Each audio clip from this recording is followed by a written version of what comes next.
BJP ছেলেরা কেউ জয় শ্রীরাম বলে স্লোগান দিলেন,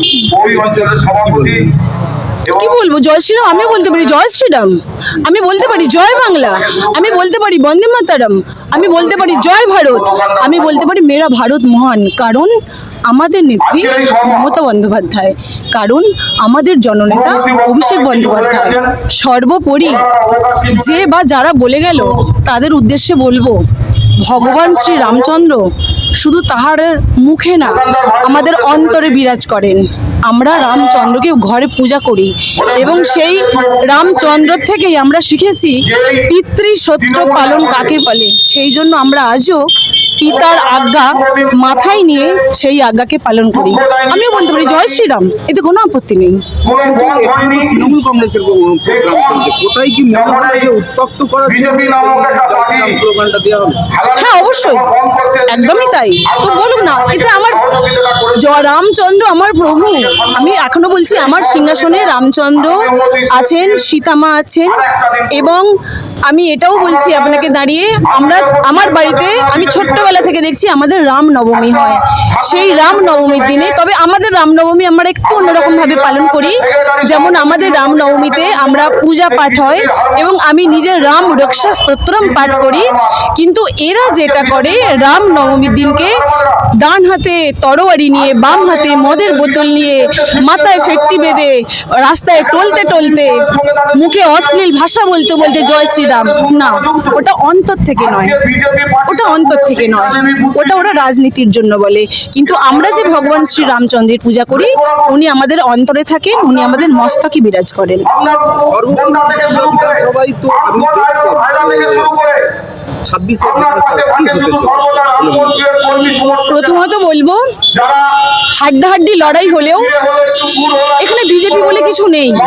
যেগুলো আছে ওই কিছু কেমন মূর্খ গুন্ডা মাতাল যেগুলো রয়ে গিয়েছে, সেইগুলোই বিজেপি। কারণ আজকে 2026-এর দাঁড়িয়ে আমি খুব জোর গলায় বলতে পারি, কোনো শিক্ষিত, কোনো বুদ্ধিমান মানুষ, কোনো ভদ্র মানুষ বিজেপি করে না, করতে পারে না।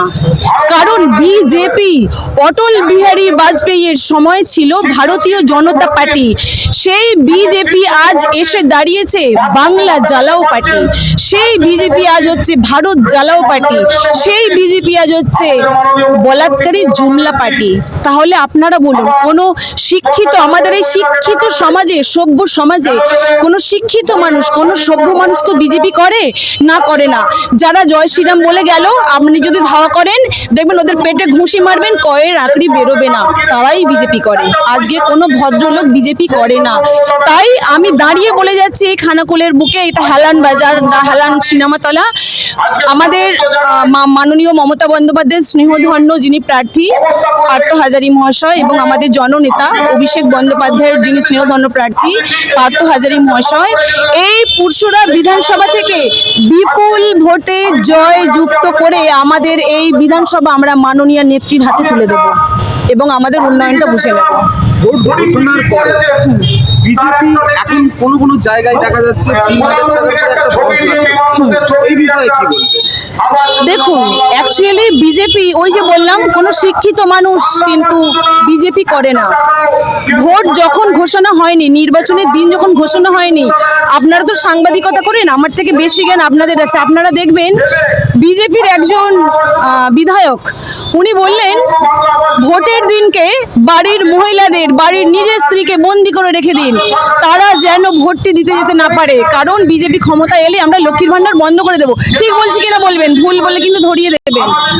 এবং আমাদের এই পুরসুরার বুকে বিমান বসু নিজে এসে বলেছেন যে আমরা লক্ষ্মীর ভান্ডার চাই না, আমরা লক্ষ্মীর ভান্ডার বন্ধ করে দেব। কিন্তু অ্যাকচুয়ালি আমাদের দিদিকে সবাই অনুকরণ করে, অনুসরণ করে, ওনার থেকেই শেখে। কিন্তু দেখলেন যে প্রত্যেকটা মা, প্রত্যেকটা মহিলা এই লক্ষ্মী ভান্ডার পেয়ে এত বেশি উপকৃত হয়। দেখুন, আপনার মা, তার হাতে কি 1,500 টাকাটা যথেষ্ট নয় বলুন তো? আমি অন্য কারোর কথা যদি বাদ দিই, আমি আমার কথায় বলছি, আমি এমন মানুষ দেখেছি যার কাছে সত্যি যার স্বামী থেকে সে 1,500 টাকা একবারে পেতে পারে না, কিন্তু আমাদের দিদি সেই 1,500 টাকা সেই মায়েদের আঁচলে তুলে দিচ্ছেন। তো এনারা যখন প্রথমে বলেন আমরা সেই লক্ষ্মীর ভাণ্ডার উঠিয়ে দেব, এখনই এবার পাল্টি খেয়ে বলছেন যে আমরা অন্নপূর্ণার ভাণ্ডার দেব। কি হয়নি, আপনি রায়গঞ্জে যান, রায়গঞ্জের জঙ্গলে আজকে থোকা থোকা ওই অন্নপূর্ণার ফর্ম, অন্নপূর্ণা ভাণ্ডারের ফর্ম কুড়িয়ে পাওয়া যাচ্ছে। সর্বোপরি কয়েকদিন আগে অমিত শাহকে যখন আপনাদের মতো একজন সাংবাদিক দিদি জিজ্ঞাসা করছিলেন যে অন্নপূর্ণা ভাণ্ডারটা যে দেবেন 3,000, ওই ব্যাপারটা কি, উনি বলেন ও তো জুমলা থা, ও তো ভাষণ থা, आप 1,000 3,000 ওসব छोड़ दीजिए। এবং উনি এটাও বললেন দেখুন ভোটের আগে, নির্বাচনের আগে এগুলো বলতে হয়, এই ভাষণগুলো দিতে হয়। তো অ্যাকচুয়ালি আপনার মনে আছে এর আগে আমাদের মাননীয় প্রধানমন্ত্রী সাহেব বলেছিলেন যে আমরা ক্ষমতা এলে 15 লক্ষ করে টাকা প্রত্যেকটা অ্যাকাউন্টে পৌঁছাবো।